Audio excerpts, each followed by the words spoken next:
to Read, Rant, and Review. Today we're going to talk about a book called Criers Cross by Lissa McMahon. Let's read the back, shall we? And by that I mean read the description on Goodreads. Kendall loves her small town life in Criers Cross, Montana, but she also longs for something more. She knows the chances of going to school in New York are small, but she's not the type to give up easily, even though it will mean leaving Nico, the world's sweetest boyfriend, behind. But when Criers Cross is rocked by unspeakable tragedy, Kendall shoves her dreams aside and focuses on just one goal: helping find her missing friends, even if it means spending time with the one boy she shouldn't get close to, the one boy who makes her question everything she feels for Nico. Determined to help and stay true to the boy she always loved, Kendall keeps up the search and stumbles upon some frightening local history. She knows she can't stop digging, but Kendall is about to find out just how far the townspeople will go to keep their secrets buried. Okay, so as far as back of a book goes, it's an okay description. It's passable. Definitely talks a lot about the love stuff, which is a big part of the book. However, the people of the town keeping their secrets buried isn't really a thing. It's just not. There are going to be spoilers in this. You know that I like to take apart and analyze books versus just talking about whether or not you should read them, so spoilers are going to come up. So Criers Cross, it was what I would call an odd book. It was just weird. Not good, not bad. Weird. It was in third-person present tense, which I do not see, especially outside of the fan fiction scene. Like, even within the fan fiction scene, it is almost always first-person present tense.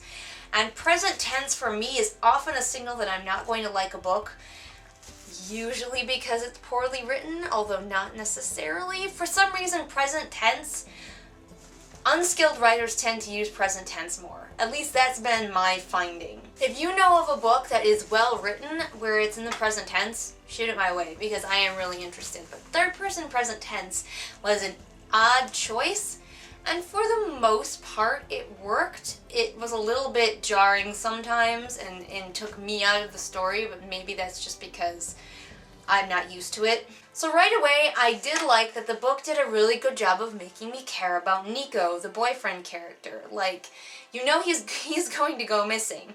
But the book made me care that he was missing in a very short amount of time, so yeah, good job. However, as soon as Nico is gone, we get another romantic interest, and he's just a walking cliche. He's the new guy, he's really hot, he's got some anger issues, although in reality, like, the book makes a big deal about him having anger issues, but in reality, I feel like his anger is pretty much normal teenage boy anger. I mean, he's in a town that he doesn't want to be in. The future that he had planned for himself is essentially gone. So I think he's allowed to be kind of angry. He never gets physically violent. He just kind of gets a little bit loud sometimes. But he's just kind of a walking cliche, and their relationship is a cliche because she starts out hating him and ends up finding out that he has a good soul. And it's frustrating because she had Nico, who was clearly a good soul and was good to her in every way. And as soon as he's gone, this other boy starts creeping into her life. I would have preferred it if they would have become friends and worked together to find Nico, but not had the romance. That would have been much better for me. But you can't do that, apparently, in a YA book. No. Boys and girls cannot be friends, they must boink. I don't think did they even touch on it in the back of the book? I can't even remember. A big part of this book is that Kendall has OCD.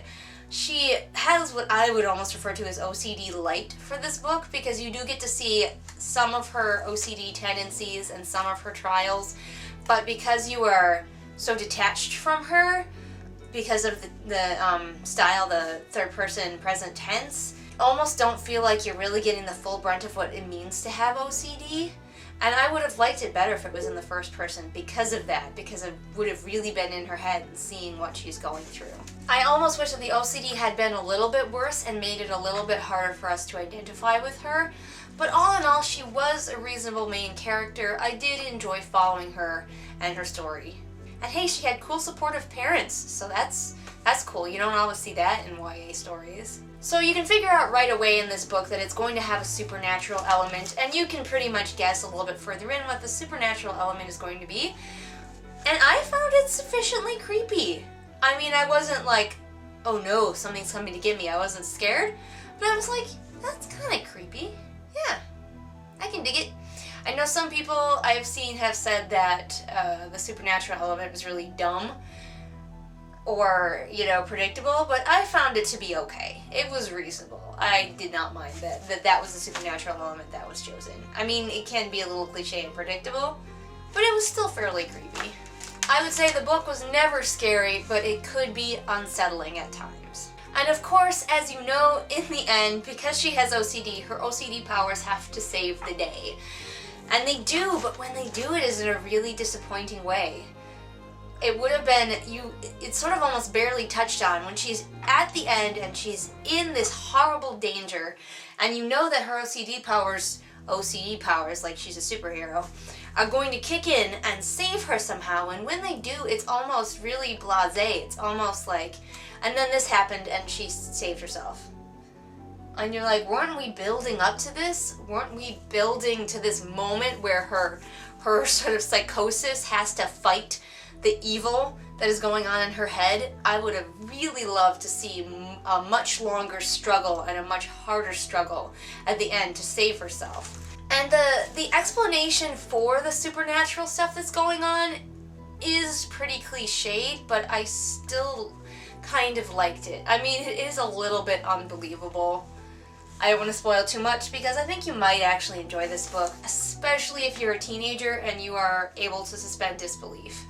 A lot of adults like this book less because they can see past the bullshit, but I was perfectly willing to just suspend my disbelief and go along with it. So maybe you will be too if you're an adult and want to read this. Interesting book, interesting premise, kind of cliche and disappointing love story, kind of cliche supernatural element, but there's just enough there that kept me reading and kept me interested, and I would say that it was alright. Have you read this book? If you have, what did you think about it? Are there other books in the third person present tense that I should check out? Let me know. I'll see you next time.